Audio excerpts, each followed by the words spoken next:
I mean this in the most compassionate way ever. You need a seminar on rage bait. There are people counting on your extremely emotional reactions to their content to make a profit out of you. Your attention is the most valuable currency, and you fail every single time. Hello, my name is Amazon, and you're watching A for Amazon. If you're new here, well, that's expected because it's my very first YouTube video. As you've already seen by the title of the video, we'll be diving into Slawn, the minstrel man. Olaolu Slawn is a Nigerian-born, UK-based artist. Some is London's latest cool kid, to others he's a artist. Every so often, Slawn is the focal point of discourse and outrage on the UK's little side of the internet. From inflammatory tweets, Slawn is rage bait personified. However, I'm not talking about the obvious today. I am yet to find someone who has added to the conversation, maybe because the UK's history of racism has limited our language. Conversations around race are stifled. What is it the self-help folks say? Be the change you want to see. Or maybe that change is me. In this video, I'll do just that. I'll provide context from public opinions, film literature, and societal frameworks that make up Slawn's uproar. It's not as outrageous as you think. What are the streets saying about Slawn? The creative hub he has contributed to is full of posers. The culture vultures in his vicinity are salivating after a spot with Slawn and Clint. Their marketing strategies share the same themes of degradation king, capitalism over art, and his art may be minstrel, but it's just a self-portrait. Some say it's satire, others unsure, most outraged. We go to uncouth territory where commenters attack his partner and child. They spew qualms about his baby mum being biracial, and the adoration for his child is only because it's light skinned, while also simultaneously calling himself ugly. This screams to the people a classic case of colorism, a diagnosis of self-hatred, if you will. Publications descriptions. In an era of over political correctness, cancel culture, the co-opt of the word woke, and plain laziness, publications have described Slawn and his artwork the same way. Descriptors include cult artist, eclectic, signature style, or just plain artist. There's no range, no depth, and no diversity of opinion, and avoidance of the clear elephant in the room. Slawn's artistic references. Ask your boomer or Gen Z family member or parent to name a few of their favorite cartoons from their childhood. Regardless of race or background, I can guarantee you Felix the Cat or Mickey Mouse is among them. The style, though, of these beloved characters were developed using racialized, performative conventions and blackface minstrelsy by white animators, may I add. To some, this may be a shock. I may have ruined your nostalgic memories, okay? That's just how I felt when I found out the truth about Hello Kitty. So, welcome to the club. Now, with that context in mind, I'm going to delve into two art pieces by Slawn that I think are very interesting. First, Felix the Cat. A jump scare, I know. But this is Mr. Felix in his true form. Minstrelsy. I don't see this on his portfolio anymore. Maybe it was bought privately at the exhibition, or he had copyright issues. Currently, there's a version hanging in his cafe establishment labeled My Favorite American. Slawn presents an eyeless Miss America from the 1974 Bakshi classic Coonskin, also known as Black Rabbit. White critics called it flat, hard to follow, and unfunny. Black audiences protested outside movie theaters. Outraged such minstrelsy and racist depictions of black people were allowed to air, and by a white director at that. Jail. However, Bakshi shared that he used 10 black animators, some of whom had painted murals in LA, Watts, one of the poorest districts at the time in Los Angeles. His justification: he's depicted multiple ethnicities in stereotypical animation in a similar style, so he deemed it fair. Sound familiar?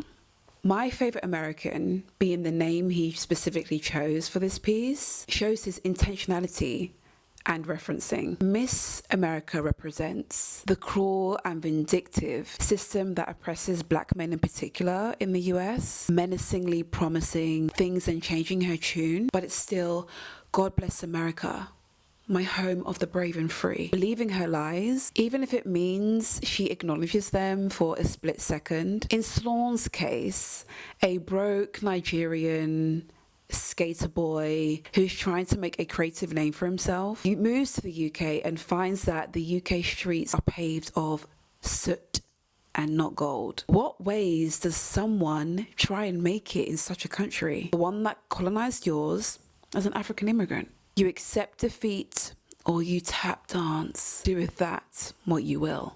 In Hollywood, there are specific rules for specific people. Those who follow these rules are granted a certain degree of success. For instance, sex sells for black women and sells for black men. Racialized stereotypes usually sell for both genders. Look at how Megan Thee Stallion can sell sex, but I can't tell you even one black male rapper who is the equivalent. Male rappers who sell hypersexuality but are not sexually graphic with their own bodies, just women's.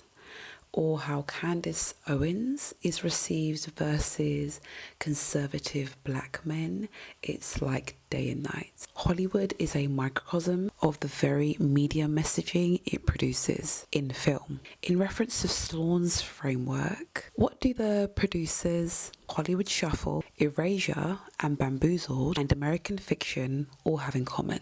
It involves a disrespected man not being taken seriously in his career or society. This time, the protagonist is Slawn, with his clothing brand Offshove failing in his early days in Nigeria. This is the start to a scorned villain origin story. His ego-driven art is set to restore faith in oneself and prove himself as a man. He pictures the wild, racist, or historically offensive depictions of a group. It actually works, and now he's painted as sellout by his own community, and he is usually stuck in this box until he dies or he changes his tune and is blacklisted from the industry. All these films share the same plot. The blueprint of Slawn's success is in this age-old media. One of the main purposes of art is to reflect the times. Nowadays, many would say that art fails to reflect the times we're in, and since art imitates life, what is the behavior the algorithm wants to see artists perform? Well, that's easy. Capitalism. In the late 50s, early 80s Britain, black and white films and minstrel shows were aired at an all-time high and super popular. Gollywog adverts and noddy were used to sell Robinson's jam jars, household items, wallpaper, toys across the country and wider Europe. History isn't dead. You can still find them around today. Talking of wallpaper, check out this one. But check out the wallpaper in here. This used to be my bedroom when I was a kid. But look at that. Yeah, check out that wallpaper. Politically incorrect, I think, now, but there you go. Very vintage, eh? As I say, this used to be my bedroom when I was little. My first bedroom in this house. And I have to ask, who is consuming this art? Of course, black men, industry folk, wannabe creatives, and muses of musically inclined men. So what does the future for Slawn as an artist look like? Slawn's specific contribution, as we have talked about, is rage bait, but he will definitely divulge into different frames of art or a business venture in private in some years. He's probably doing it as we speak, actually. Oh wait, he is. If you haven't already noticed, the majority of his recent art depicts white or other coloured faces instead of traditional blackface. He has geared towards booba, childlike monster characters, reverting back to his 2020 stylized pieces, interchanging raceless, blonde-haired, or bald characters instead. He's using the minstrel features and slowly stepping away from traditional minstrelsy and potential outrage art. On the Rimowa luggage, Wingstop, Rolex, and the FA Cup collaborations are no colour-faced factors, right? Depicting black people except for the features. Think of it as BBL art. It's like what I want to call it. That's a category that I think of in my head because it's seen as African contemporary, but just because an African makes art doesn't mean it is traditional African contemporary. However, it is contemporary and it is made by an African. So Sotheby's and Christie's and whoever else is categorizing him, I get it. Words clearly don't mean anything anymore. Prime example of my previous point is Kim Kardashian with her black assets, braids, biracial children, stereotypical blackness repackaged. It's the same thing. Oh, but didn't he say this? This is the best part. No, it's not. You see now, yeah, it's gone from something colorful and bright, yeah. And now look, To darkness. it's racist. Yeah, but why do you need No, it's the simple, minute things. So my whole life I've made art like this, but now I changed the color, and now it's a racist caricature.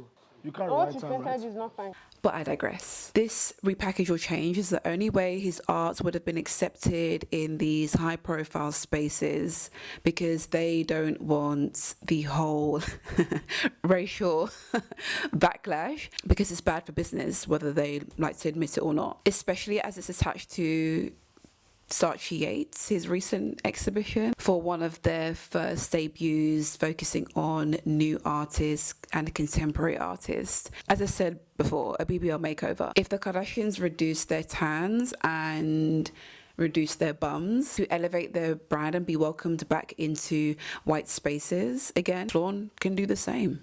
We've seen it done so many times before. However, I know for a fact the real money lies in the traditional blackface pictures that he makes. I predict that he's selling them on a low to private NDA clad cause buyers. This isn't Slawn's own doing though, I have to admit. The brain behind the operations is his girlfriend and mother of his children, Tallulah Prudence Christie, daughter to Cedric Christie of Cedric Christie Art Studios and Amelia Claire Christie, qualified acupuncturist and co-director of Bobo's. What is it they say? Behind every successful man is a woman doing the third shift.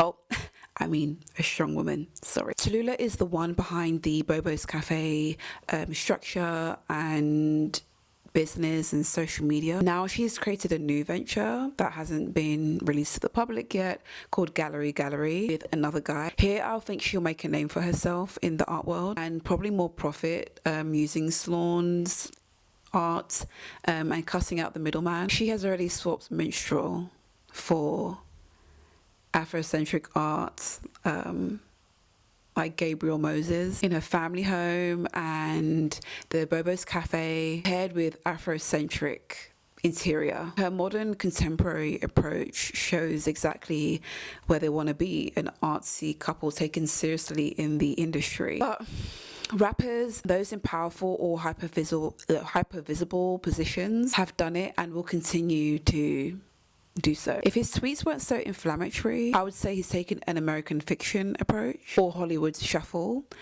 but it's clearly not that. Hi, so this is Future Editing Amazon here, and I just wanted to add something. Slawn isn't a satirical political artist like Michael Ray Charles, for instance. He's clearly taken influence from Rashid Johnson, especially with these three pieces. And it might not be a reach to see his inspiration from John O'Hara. I won't go as far as calling him learned or genius, but he isn't as dumb as he likes to portray he is. That's it. Failed at his first gig in Lagos, desperate to be successful and seen. A joke went too far, using black people at the butt of that said joke. And now he has to perform in the way that he pitched to the upper white folks.